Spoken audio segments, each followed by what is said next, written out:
PC Lee Ashby, a Metropolitan Police firearms officer who had previously resigned, faced a misconduct hearing recently where he was banned from policing. Yet again, another member of the Parliamentary and Diplomatic Protection Command Unit.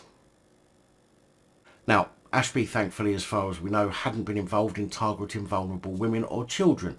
He was in fact subjected to a with-cause drugs test in June last year, which provided evidence that he had used anabolic steroids, which was later determined to have been the illegal steroid Boldenone M1.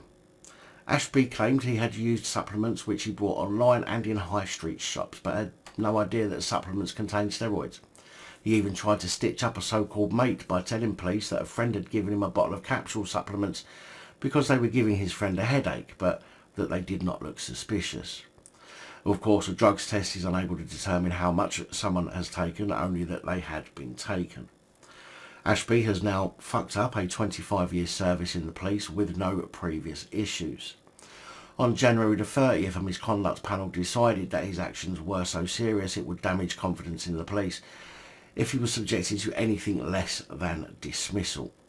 Assistant Metropolitan Police Commissioner Barbara Gray, who, oddly from the reports I've read, seems to have chaired the misconduct hearing, although Mark Rowley, her boss, seems to think only legally qualified chairs can chair the hearings, which is why there are so many wrongings in the Met as he can't get rid of them, said that even though Ashby claimed to have taken supplements from a friend which could have been the cause of this steroid intake, if that were true, then he had the opportunity to provide me, as the chair of the accelerated hearing, with the name of that person, or to provide me with a statement or even a letter from them on his behalf.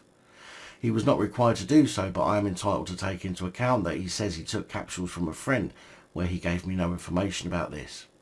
In those circumstances, I considered his explanation, on the balance of probabilities, to be bullshit. Obviously, there are side effects from taking steroids. I've never taken them, so I can only base this on information found online, such as irritability, aggression, anger, paranoia, severe mood swings, and sleep disturbance. Now, I know some people believe that steroids shrink your dick, but research suggests that your baby maker's size isn't affected. However, your balls can shrink in size due to your body not needing to make as much testosterone. Again, I'm not a GP, this is solely based on info that I found online. But regardless to the size of this copper's pecker, as a firearms officer, irritability, aggression, anger, paranoia, severe mood swings and sleep disturbances are certainly not the qualities we would want in a cop who has their finger on the trigger and creates a massive risk to the public.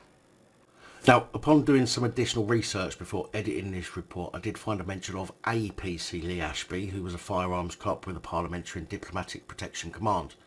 Some of you might even remember this guy, although I cannot guarantee it's the same person. It's just highly unlikely, although not impossible, that there were two in the same unit with the same name. PC Lee Ashby back in 2018 faced an inquest into the Westminster attack when PC Keith Palmer was stabbed. You know the one, where the police senior brass hid in his car and locked the doors whilst his colleagues got butchered. Basically, that Ashby got his hide tanned because he disobeyed instructions on how to do his job by taking a stroll away from the gates to Parliament, which could have led to the attacker getting access and killing PC Keith Palmer. Anyway, PC Lee Ashby has now been dismissed and placed on the barred list, but because he resigned prior to the hearing, I shouldn't normally be saying another one bites the dust.